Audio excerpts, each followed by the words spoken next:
Hello and welcome back to Interjections. I don't even know what to say. It's King Correa. Pigs are flying. Hell is freezing over. Joaquin Correa, player of the match against Verona.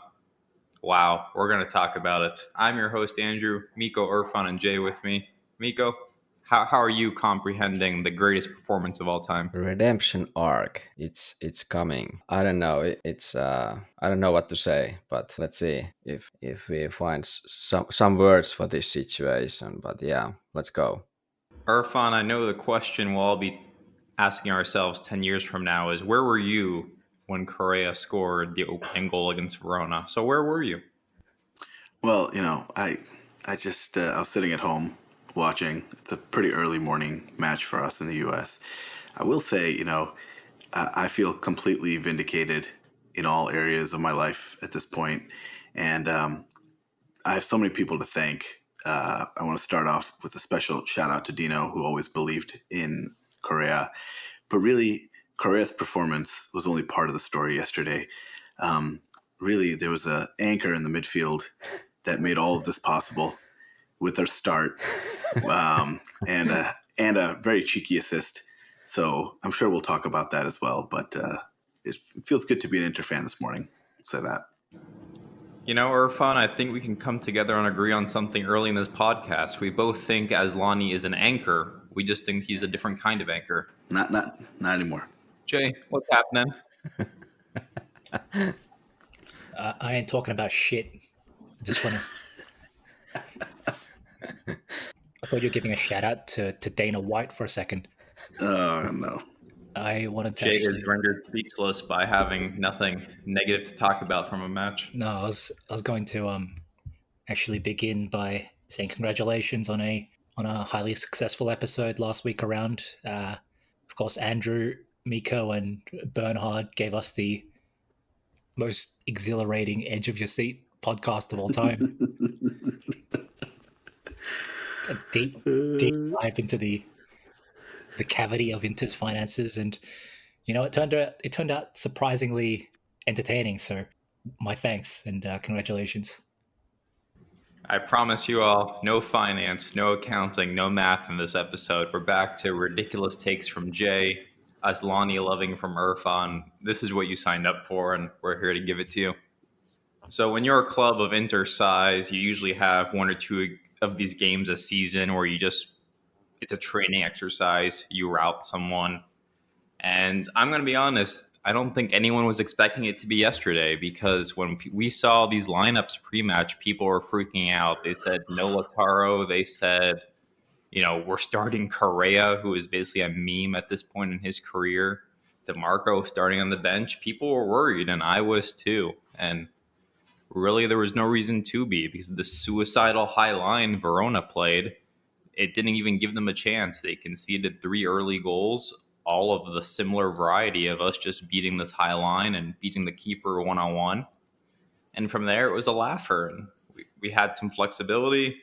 The second half was a bit of a snooze fest as a result, and it was business handled in every way possible. So, like I said, Verona seems to be the team we do this to now. We had a similar 5-0 against them.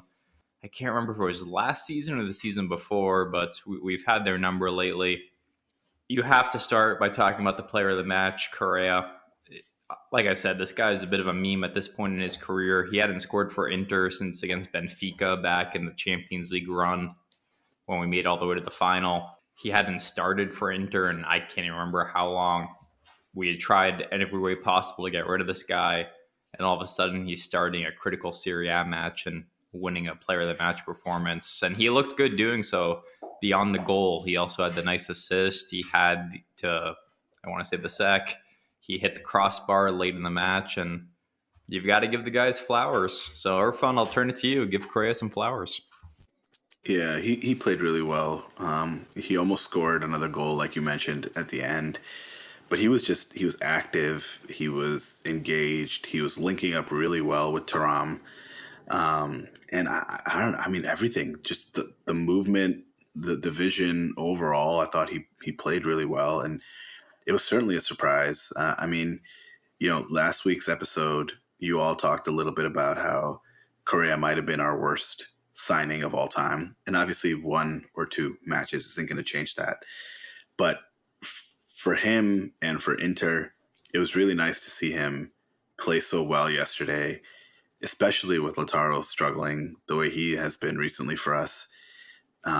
Getting anything out of these forwards is great. And, watching Thuram score 2 goals yesterday and watching the team just perform the way it was, given the lineup that we had started, was definitely surprising. So to Correa, again, one match is not going to vindicate his career or Inter signing of him, but it was definitely nice to see, and it was a good time to do it because we have to be able to rotate, and we need some reliable play from our forwards. We've talked about that a lot this year.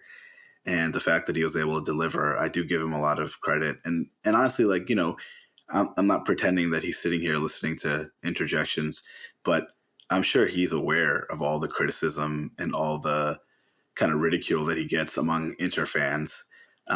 So for him to kind of block all that out and actually seize an opportunity when he gets a chance to start is a good one. And I give credit to Inzaghi as well for actually making the decision to do it. I mean, one of the things we've talked a little bit about with Inzaghi is sometimes how rigid he can be with personnel. And even when he's forced to rotate, it's kind of like a half-assed sort of rotation, or it's like at a time that a lot of us don't think there should be rotation. And for him to rotate in a Serie A match and basically trot out Correa and Thuram and Aslani, that's kind of a big step for him to actually trust the players, and they actually delivered. But you're right, the highlight of yesterday was that back line. My God, what a horrible, horrible idea to have such a high back line and then to stick with it after you got burned over and over again. So credit to Correa for sure. I give him a lot of positive encouragement, and I hope he takes this and gets more confident, because we really do need him and these other forwards to kind of step up the rest of the way. Yeah, and I agree, Irfan. We don't want to overreact to one game, but I'm going to overreact to one game and pose the question to Jay of, do we need to... Correa is not even in the Champions League squad, but it was enough yesterday for you, Jay, to move him in front of Arnautovic in our pecking order off the bench. Arnautovic, I don't think he has a goal this season. Taremi only has a penalty goal, I believe, in league play. So was anything from Correa yesterday enough for you to want to give him more minutes? Or are you going to take the smash and grab, say this was a nice success, never do this again? Mate, give that dog some flowers. No, I was going to say, I think he has achieved more in that one game than Arnautovic has done in his entire Inter second career, despite the fact that Arnautovic has scored more goals, obviously, last season.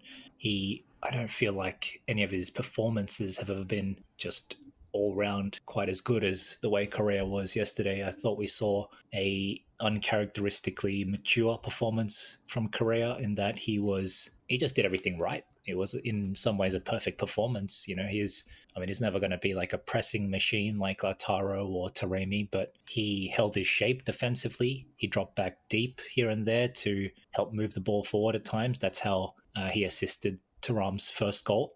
Obviously, he scored a nice finish himself and hit the crossbar twice, actually, and it would have been fantastic if that last second shot from outside the box had gone in. That was destined for the top corner and would have been a brilliant way to cap off the match and the performance. But as I was saying, his off-the-ball play was good. His passing and his general decision-making in the final third was all just correct, and that's something we don't normally associate with Correa. So to answer your question, it's kind of like a yes and also a no at the same time. On some level, Arnautovic is always going to be a better option in the fact that you can kind of play long balls to him and he can win some headers, some knockdowns, and hold the ball up a bit better than Correa will. On the other hand, Correa's obviously got a lot more pace and a lot more kind of dynamism to bring to the team. The biggest factor of this question is a complete unknown. No one, I don't even think Inzaghi himself can say if Correa can ever contribute to a level of this quality again. Who knows? If Inzaghi has seen, let me say that again. If Inzaghi believes he can use Correa as as an option off the bench or a rotation option, then as much as we criticize Limona, he's probably deserved the right to, or has earned some trust with his experiments. Really? Are you sure? Yes, like I said, it's not the goals.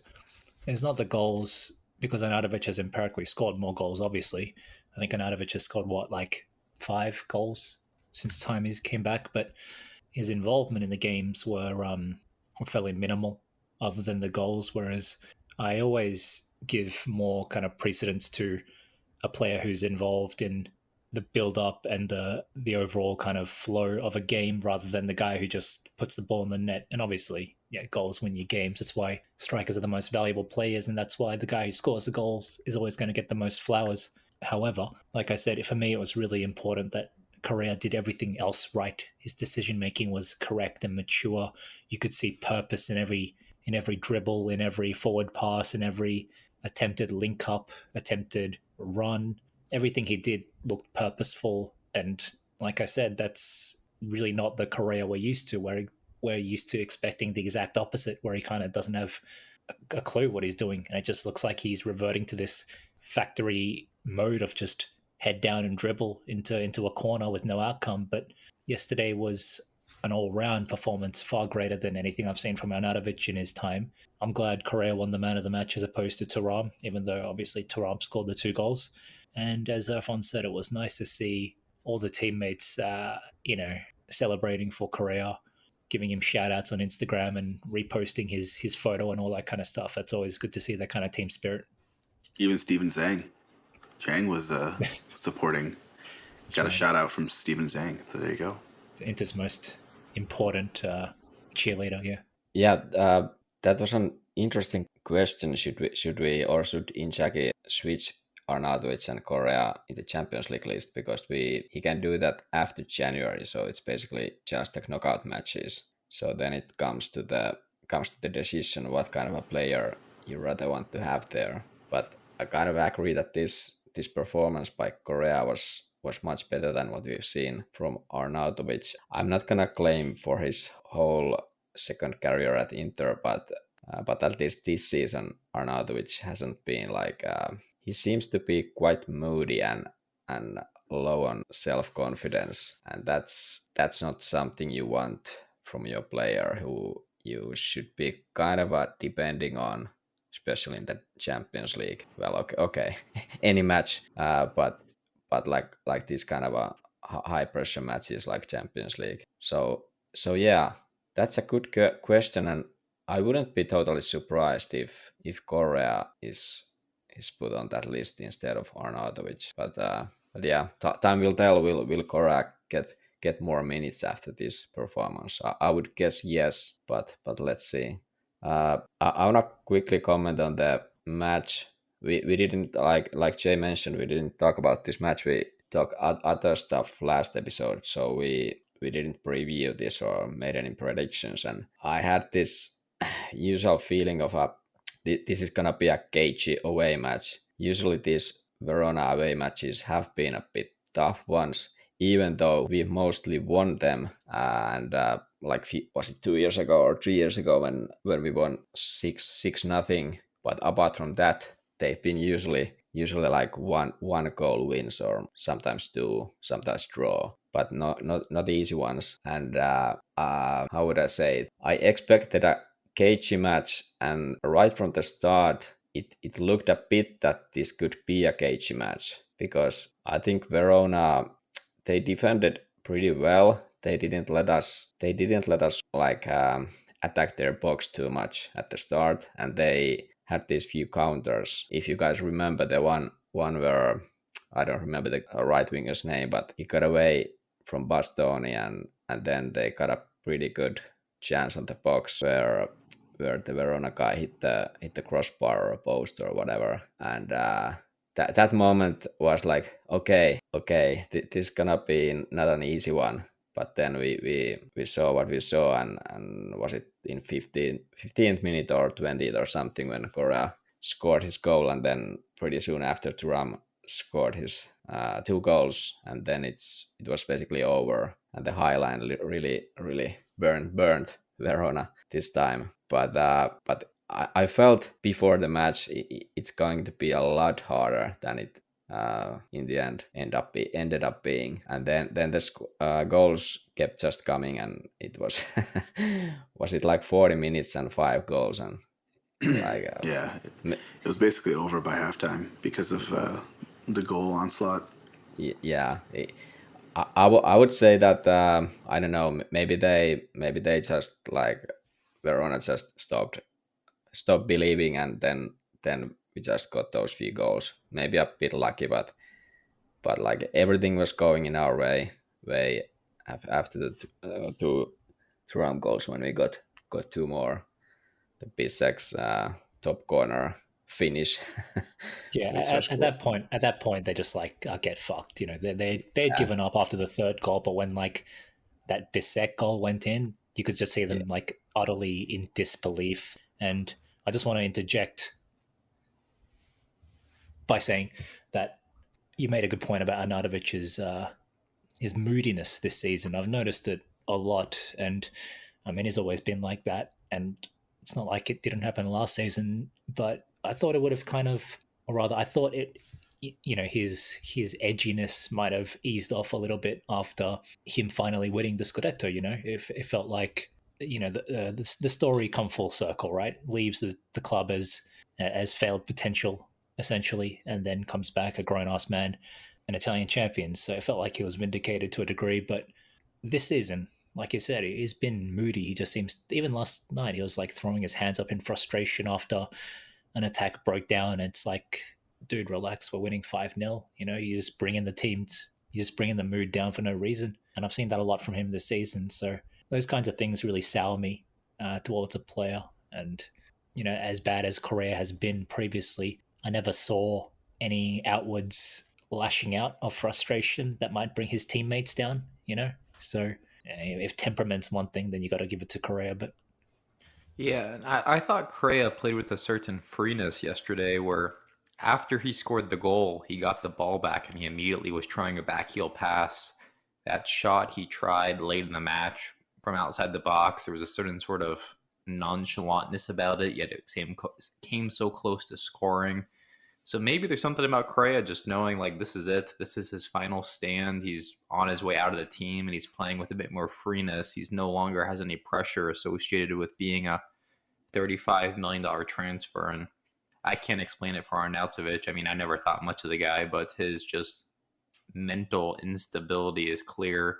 I mean, I think he missed a penalty earlier this year. He just doesn't have the mentality needed to play at this level. So to answer my own question, I'd be willing to give Correa a couple more runs out ahead of Arnautovic and see if this was lightning in a bottle or if we're going to get some sustained form here to end the season.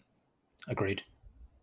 Did you guys, this is not very important in the context of the match, but did you guys notice after Bisek's goal, Yes. he went to go celebrate and then Barella kind of shut him down? Have we heard what that was about? Has there been any leaks to the media? I would assume it was. I think it was about him celebrating. Bisek went to go celebrate, and he was kind of doing a hand over his mouth gesture. And then if you watch the replay of the goal, Barella was like pulling him away and basically saying, "Stop that." So Yeah, I'm not sure. I have an educated guess as to what was happening, but I'm curious if you've heard anything official. What's your nothing educated guess? official, but I would assume it was just that he's celebrating like a 5-0 goal at 40 minutes. So Barella is just, okay, get the fuck out already. Like, you don't have to like disrespect the opponent anymore. Like Jay mentioned, that everything's going in Inter's favor, and that was my like interpretation, that Barella just okay. Yeah, I thought it was let it be. Yeah, like a sportsmanship thing. Like, hey, we've already kind of kicked these guys out of the match. Like, there's no need to kind of gloat. But I don't know. It was interesting. It was very noticeable. You're right. It was kind of surprising because it was a very strong. It was like within 1 second of Bisek starting to celebrate that Barella basically started pulling him away. Yeah, I mean, I'll irresponsibly speculate. You know, I know that's normally Jay's role in this podcast, but I assumed it was like him hitting back at what I assumed was going to be racism from the fans, because maybe it's wrong of me, but when I see a black player celebrating like that after a goal in Italy, I just assume the worst. Well, Yeah, Verona fans? No way. Well, can't be. I couldn't hear you can't. Serie A broadcasts are garbage. Like, you can't hear crowd chants during the course of the game. But there was one point when the game was 5-0, and the commentator of the stream I was watching was like, the fans have now started a chant saying how much they hate the city of Napoli. And I was like, all right, cool. That was a highlight of the game. That is the brilliance of Italian football encapsulated in one moment, just shooting off strays to people who have nothing to do with anything. I guess the other thing we should probably hit on is just Thuram's performance. He hadn't scored in a while, I think, so it was nice to see him bounce back and grab a couple goals. Apparently, like, these going around the keeper goals are in style again. But once again, the commentator from the match I was watching was giving credit to Rafa Leao for inspiring these types of goals again. But it was a nice performance from Thuram, especially with Lautaro out. Mikko, any thoughts on Thuram? Yeah, they were like two identical goals, and why not use the advantage of the high line if you can pull it off like that. Yeah, I don't think we've seen Thuram doing these kind of goals before, but obviously I guess he hasn't got any these kind of breakaways. He is so free there, totally alone. So it was nice him to recognize the situation that, okay, I just go past the keeper and slot it home, empty net. Obviously I was super happy that he got these two goals. He's also in my fantasy team, so helps me there. Far more importantly, yet another Bellanova assist for yet another Retegui goal. Clearly the premier Argentine forward in Serie A right now. I'll give you that. He can be considered the premier Argentine forward. This Lautaro hating is getting totally out of control at this moment in the Who is Lautaro? I don't know who that is. Inter fantasy fan scene, like all over the place. It's disgusting. It's really disgusting. Mikko, what Argentinian scored the most goals for Inter yesterday? I don't know these names. Who scored the nice goal in the international break? I don't know. And then promptly came down with a mystery flu. In my opinion, still upset about the fans criticizing him on Insta. Was Correa already key in that match? I don't remember. I think they were not. So Retegui plays for Italy, so yeah, I don't know. He couldn't get to the Argentine national team, so he had to pick the Italian one. Look, you guys have spent too much time not talking about that masterful performance in the midfield by Asllani. So I'm going to take this time to just quickly change the subject for a second and just say, in all fairness, I have been saying on this podcast for a long time that if you just played Asllani with some semblance of the starting team, if you put him in the midfield with a Barella and with a Mkhitaryan, you could actually see what he's really capable of. And I think yesterday showed that. I think the midfield played really well. I think he had a great assist. He provided defensive cover really well, and I think he played his role exceptionally well. So in addition to all of the vindication of Correa and the Correa truthers, I think it's time to give some recognition to the fact that Asllani and his backers had a great day yesterday as well. No, I'm not doing it. Cool story, bro. Yeah, that was a bit too long of a praise for my gosh, for this performance.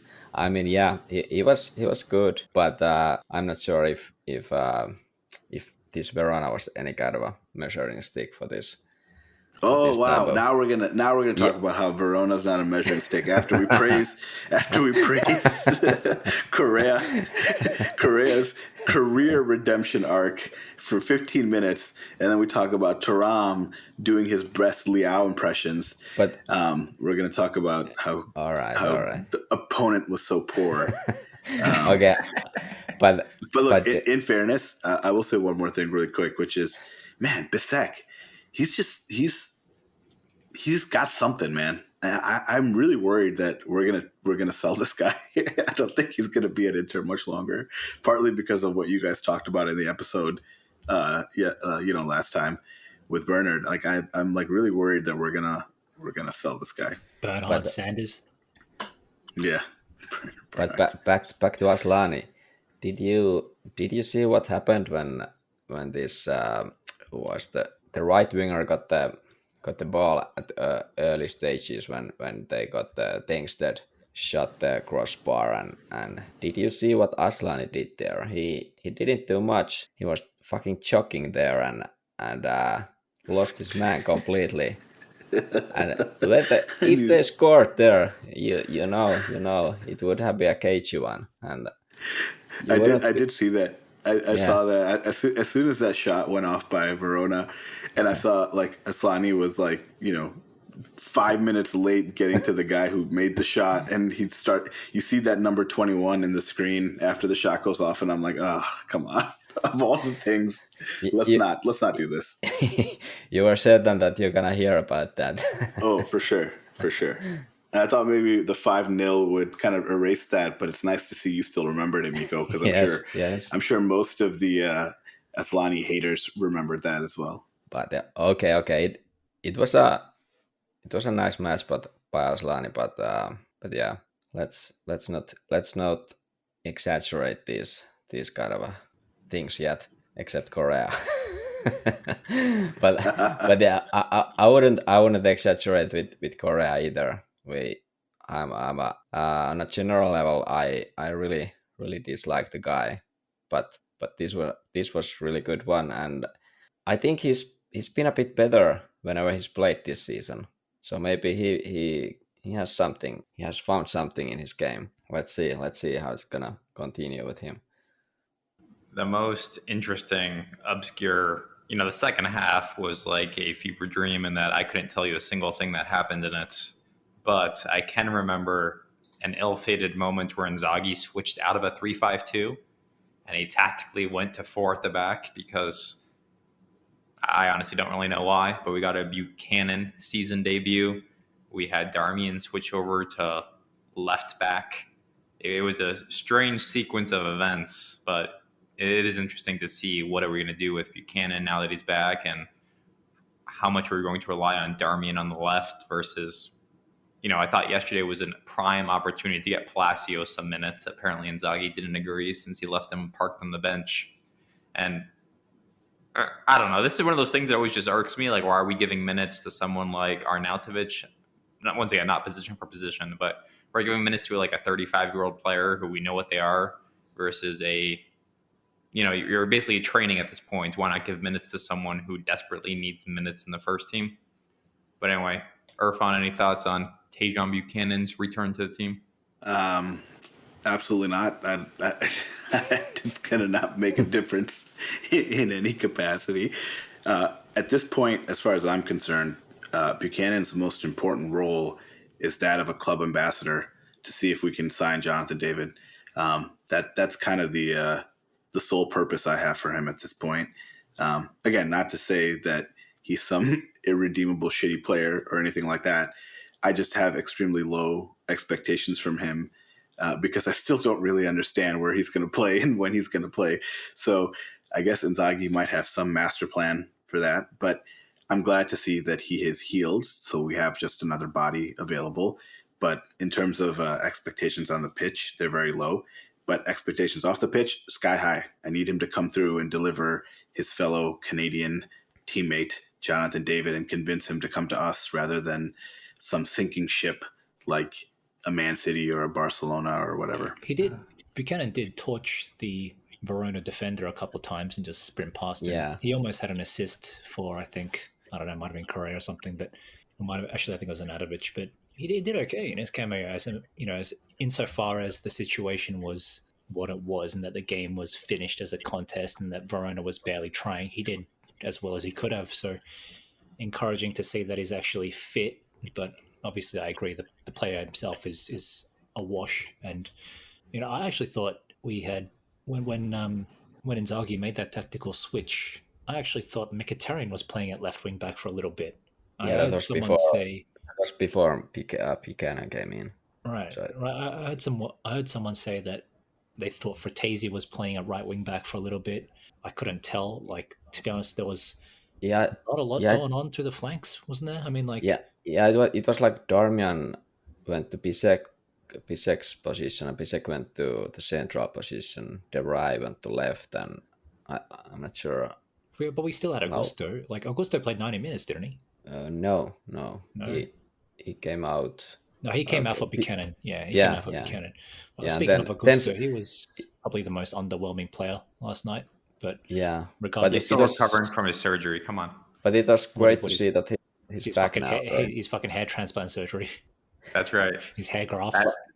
Look, I'm a little offended that he thinks he's better than us balding men. He thinks he doesn't belong with us. He thought he needed to move over to the elitist, high-ranking people with full heads of hair. He needed to let it go. He needed to accept who he was as a person, and I don't think I'm ever going to view him the same now. I mean, look, DeMarco's looking like you guys know the Prodigy, the old electronic band from like the 90s, 80s. Yeah, Keith yeah. Flint. Do you remember that guy's hair? Hey, DeMarco's got that shit going on. Big Keith Flint hair with two like strips going down like either side of his head. It's not intentional. He's just got like a gigantic bald patch, but with his insistence on bleaching his few strands, this peroxide blonde, it's gone that Keith Flint look. But Look, we should be supporting other men, and we support Augusto's effort to salvage his physical appearance.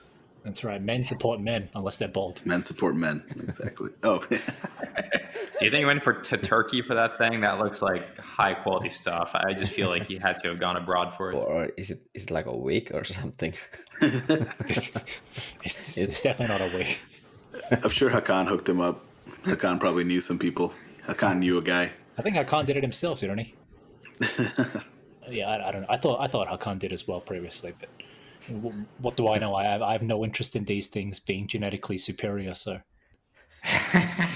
Same here. All right. You guys don't have an appreciation for this, but the three men I'm podcasting with have magnificent heads of hair, and then there's me with not much. So while we're talking about Milan, I'll get this train back on the track. So, Mikko, I know you wanted to talk about the Milan-Juve match from yesterday. I was not able to watch it since I was watching Michigan drop 50 points on Irfan's alma mater. But Mikko, walk me through what was going on at Juve Milan yesterday. Yeah, the highlights were pretty much add back to the studio. There was like nothing happening in that match.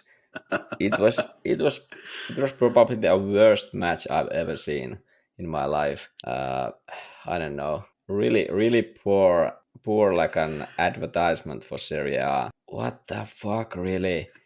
They can't attack. Neither team can't attack properly. Juve were a bit better in attacking, but I don't think they Juve have have an like excuse. Juve had no forwards. They were playing fucking Koopmeiners as like a false nine because they didn't have a striker, unless you count Timothy Weah as one. But I don't think he plays as a striker for Juve anyway. Shots on target was 1 for Milan, 2 for Juve. The XG were 0.3 to 0.4. Yeah. And Juve had 7 players on the bench, like it's like some 2007 Champions League squad. They had 7 players on the bench. 2 of them were goalkeepers. 2 of them were 2 of them were youth players, and so they basically had no bench options. I have not been keeping up to date with Juve in years, so I have to assume they were just going through like a rough patch with injuries and suspensions and whatever. But yeah, what's Milan's excuse? Juve were injury ravaged or just otherwise depleted. Well, maybe Milan spent too much time practicing dances and not enough time actually playing fucking football. Maybe that's what happened with Milan. It makes it worse that we lost to these clowns or drop points to these clowns. Seriously, how do you lose to a Milan who can't even beat like some F tier Juventus? And how do you drop points against this fucking Juventus? But see, Juventus has this like aura about them, and I feel like both Milan teams struggle with it, which is that even when they're at their shittiest and when half their starting squad is out, or when they're a total mid-tier Serie A team like they've been a few years in the last couple of years, for some reason, Milan and Inter still have this like massive inferiority complex with Juventus and still can't perform against them. It's like, again, 100%. we talked about this. Yeah, they don't play the players and the team that's on the pitch. They play some shadows of, Del Piero and these guys just like roughing them up. Like the what is it? The trauma that both of these teams always exhibit when they play Juventus is like, it's real. Like they have such a superior hand over us mentally and over Milan mentally, because you look at that team yesterday, Juventus started, and you're like, man, this Milan team should crush them. It should be like a 3-0 result easily. And then you see a match like that, and you're like, what the hell? I can tell you there was no drama yesterday, at least. But yeah, the only trauma was to the people watching that game. Okay, I can accept this injury situation of Juve. I didn't remember that Vlahovic he got some injury in the international break, and Nico Gonzalez is still out, and so on. Milik is still out, so yeah, that was it Coop Miners in a so-called striker position, but wasn't Ware available? He came in at 80th minute. Okay. He's more of like a winger than a striker anyway. Yeah, that was an awful match. Sounds about right. All right, let's talk about the Champions League match on Tuesday. So we have our next match against Leipzig. You look at this match on paper and you'd expect to be a bit more worried about this. I mean, these guys are high up the Bundesliga table. If you had made me rank the Champions League fixtures going into the campaign, this would probably be like one of the 4 hardest, I'd say, even though it's at home. But these guys are 0-4 in the Champions League. And you say, okay, maybe this is going to be a walk in the park, but they've lost to all good teams. They've lost to Atletico, they lost to Dortmund, they lost to Juve. There's someone else in there I'm missing. So they've lost to all big name, I think Liverpool. So they've lost to all these big name clubs. I don't know how they drew this fixture list, which is just an impossible fixture list. So on one hand, you've got a team that's third in the Bundesliga table. On the other hand, they haven't won a Champions League match against a good team yet. They lost to Celtic. Did they lose to Celtic? Okay, I must have mixed up one of the results. But regardless, like they have not done anything of note in the Champions League. It's Bologna-esque. As per usual, I will not pretend I've watched many of their matches. Mikko, break this down for me. What are we walking into? I remember I watched Leipzig Juve match back then. I think it might have been even the first round, and Leipzig looked pretty okay. They were on the lead at some point, or were they leading 2 times? Didn't they lose that game after having a man advantage? Yeah, that was. They were winning 2-0. It was the second match day. They were winning 2-0, and then Juve scored 3 goals. And then amazing. Correa sent off. Yeah.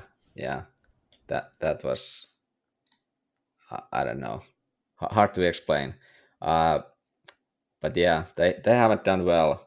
But I was surprised when I looked at the Bundesliga table, and indeed they are third. But their form isn't the best. Last 5 games they've won 1, and last 4 they haven't won any. They've lost 3, including the Celtic match, and now yesterday they lost to Hoffenheim 4-3. So they have a bit of an issue with conceding goals, and I think they have good players. They have this Benjamin Sesko. He's been pretty highly rated young forward, and then I think they got Luis Openda this summer. Yeah, and they have Simmons. Yeah, Xavi Simons, but he's. Did you mention Almas? He used to play for Napoli. I don't think he starts there either. Yeah, but Simmons is injured. Right? Yeah, he's out. But then they have Baumgartner. He was great for Austria in Euros in the summer. And then this Vermeeren kid. I think he was bought by Atletico a year ago or last January. Now he's loaned to Leipzig. He's a midfielder. He's starting from them. He's like 19 years old. So I think they have some good players, but somehow they have like completely bottled it in the Champions League. And you forgot the Milan legend Silva, who plays for them as well. That's right, all-time great Milan transfer. Their Correa. Is that the guy that's better? Is that the guy that was better than Icardi? I believe so, but there's been so many I can't keep track. But yeah, this is played in San Siro, so I'm definitely expecting a win from this match. This is, funnily enough, this is our opponent from the pot 1. We have like a 2 opponents from each pot, and the first one was City away, maybe the toughest one, but then Leipzig home looks to be maybe the easiest one. So maybe we got a bit lucky there. So we should be able to get the 3 points from this one. Although I don't know, I'm not expecting we're gonna trash them or anything, but if we play like we can, we should be able to handle them. But we've had a bit of an issue with scoring goals lately, apart from yesterday and in Champions League in general. So let's see how it's gonna go. But I'm fairly confident. Anything to add? Do we know if Lautaro is going to be available or not? I don't think we I don't think we know that yet. I don't know. Honestly, I think this will be. It'll be a tough match, but I expect us to play well. Like Mikko said, they have some good players, but they haven't seemed to be able to kind of figure it all out. Sometimes teams tend to do really well figuring things out against us, but I suspect this will not be one of those times, especially with the rotation that we were able to pull off this weekend. If we go into this match with the full squad, full starting squad, I fully expect us to be able to come away with a good result. And that's not downplaying Leipzig. It's mainly just, kind of realizing and understanding that when we're on, we're pretty good.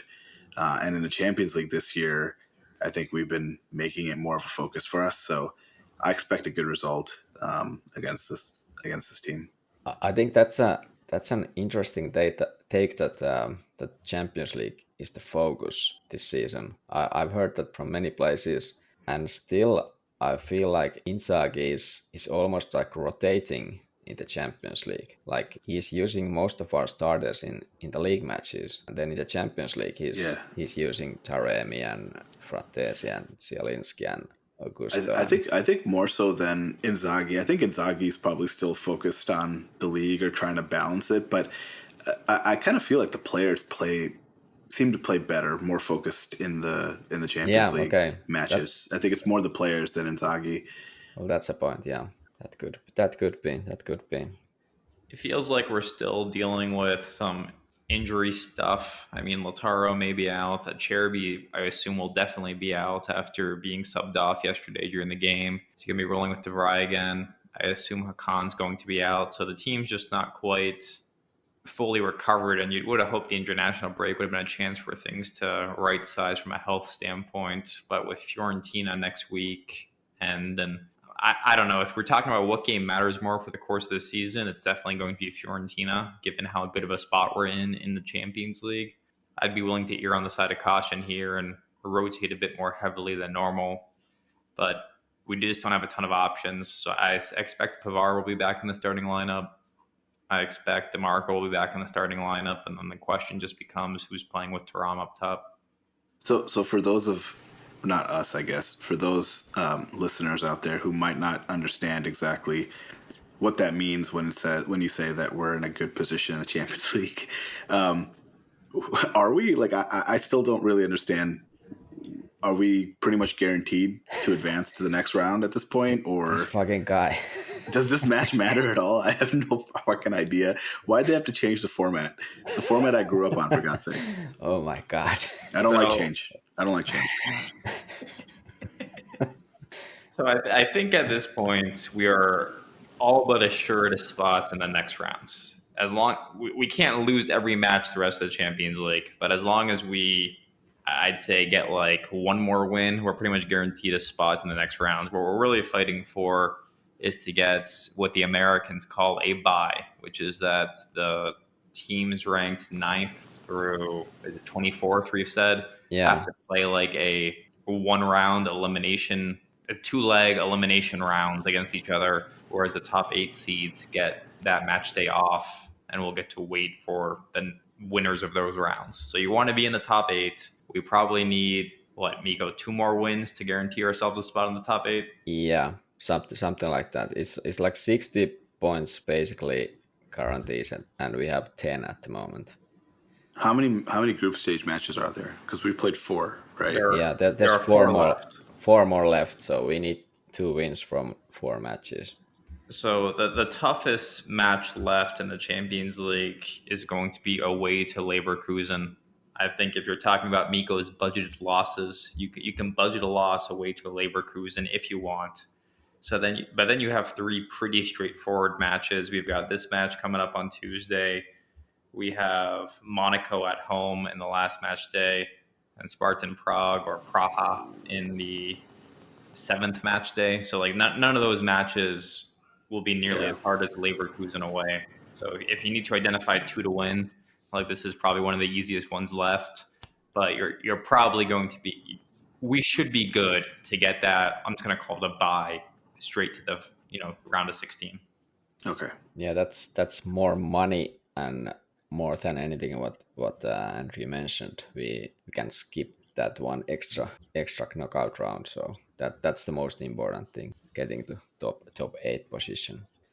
So Mikko, if we want to in the round of 16 change our Champions League squad list to add Correa and remove Arnautovic, is that permitted? Yeah, it's right after the January transfer window, and that's when the Champions League knockout round starts, or it starts in February, or March. I don't remember. But anyway, that's the moment after the transfer window.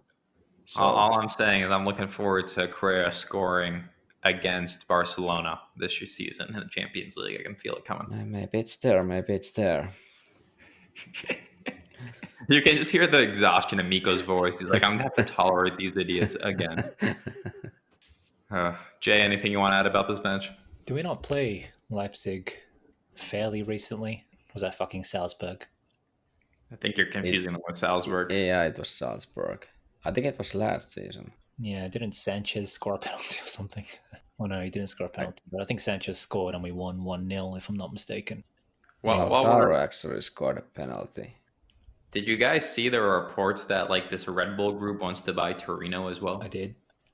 That would be disgrace for them hilarious to like rebrand them as like fucking Red Bull Torino or Red Torino or something. That'd be absolute disgrace. At least they wouldn't have to change their logo too much. Yeah, I mean, obviously makes sense from a marketing perspective to go with a native, Bull team. But seriously, I don't want like a fucking Red Bull franchise per league, because I feel like that's a really dangerous precedent.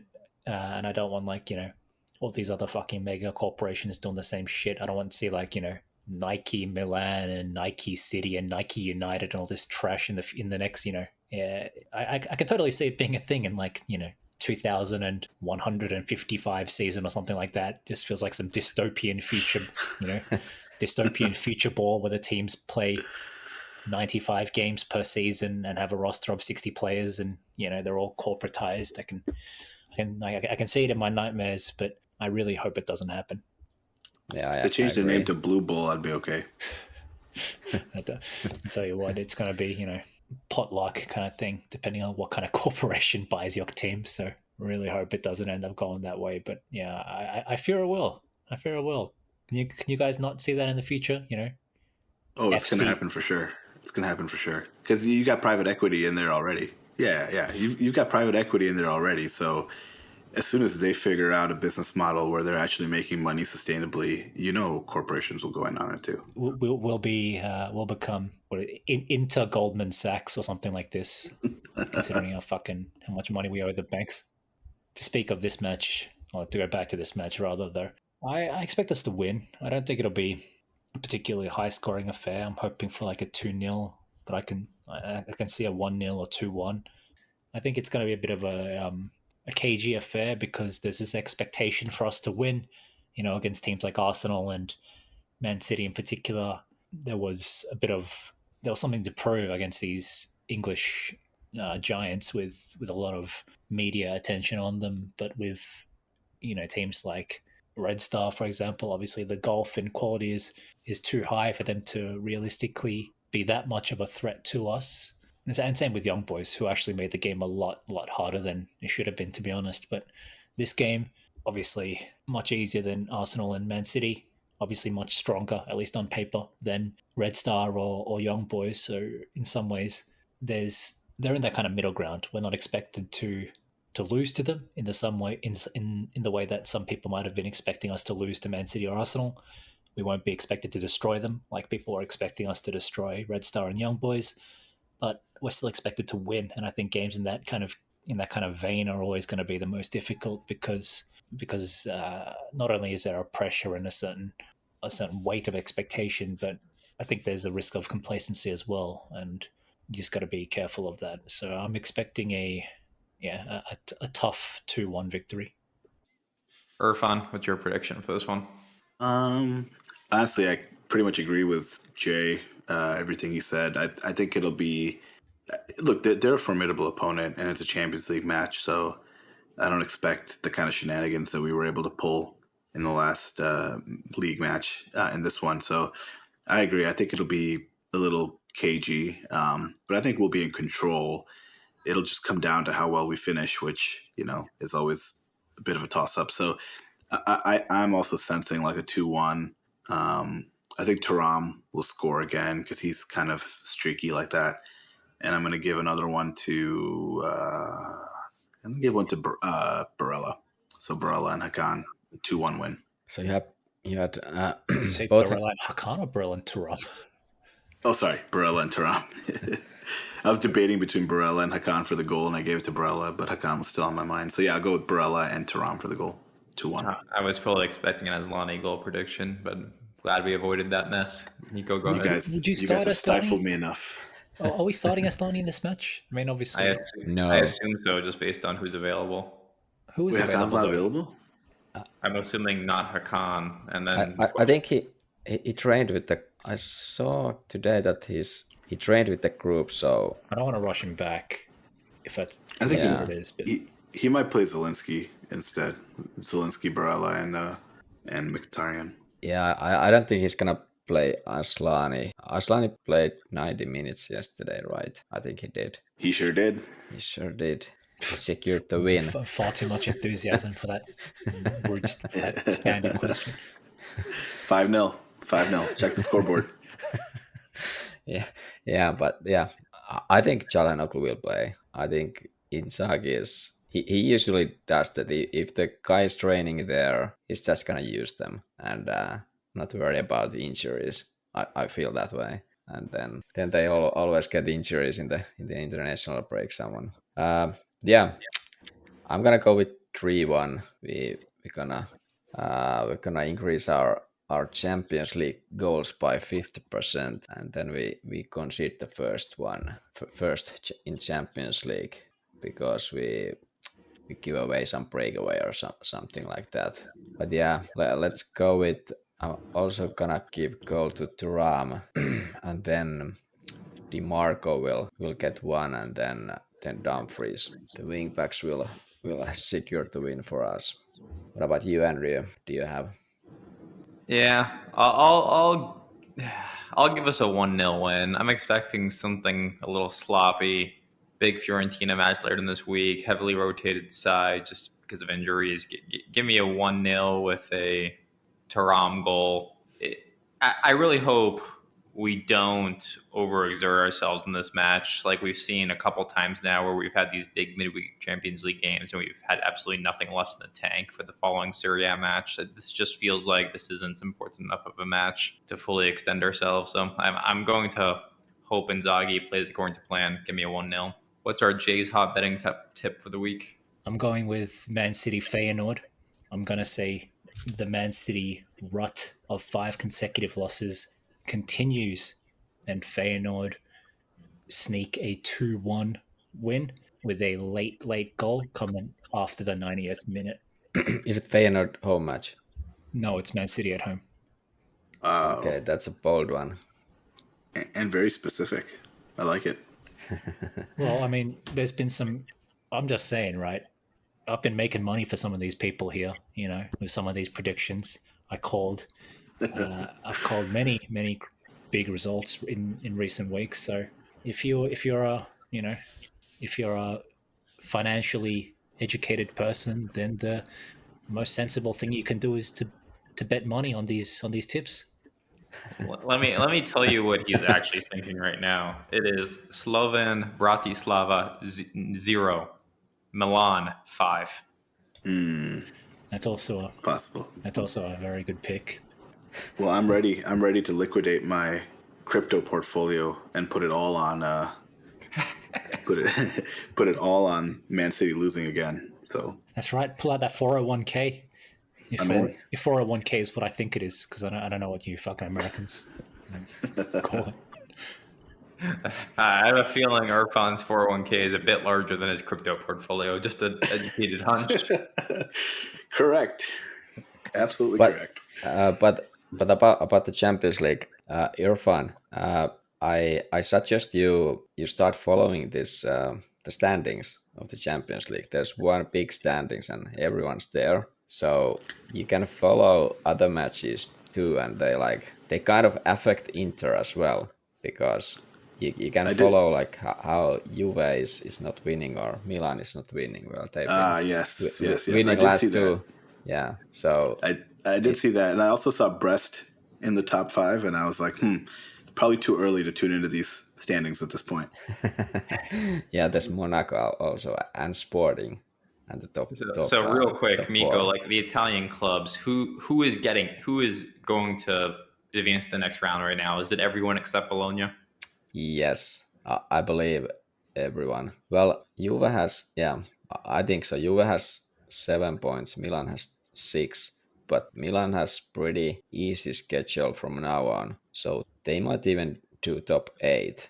I wouldn't be totally surprised if they do top 8, but Yeah, you have to expect some of the teams in the current top 8 will drop, like Aston Villa and fucking Brest and Monaco and fucking Sporting. Like, at the end of the day, despite the fact that it's a new format, I think realistically you're going to end up with a fairly similar kind of ladder where you have your Real Madrids and Barcelonas. Back in the original format, you'd see these teams with 16 points, 18 points, 15 points, whatever.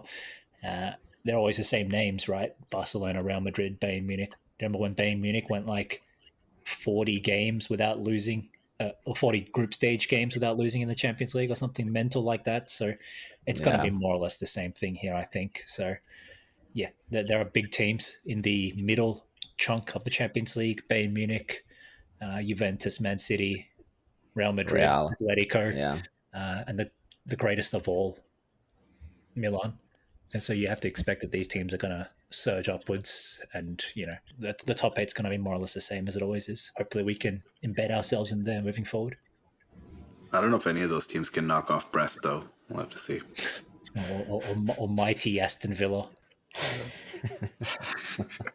All right, well, we'll wrap up there. We I don't know, we might do a midweek episode to preview Fiorentina.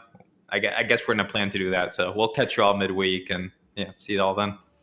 Forza Slani. Mikko, take us away. Ciao and Forza Inter.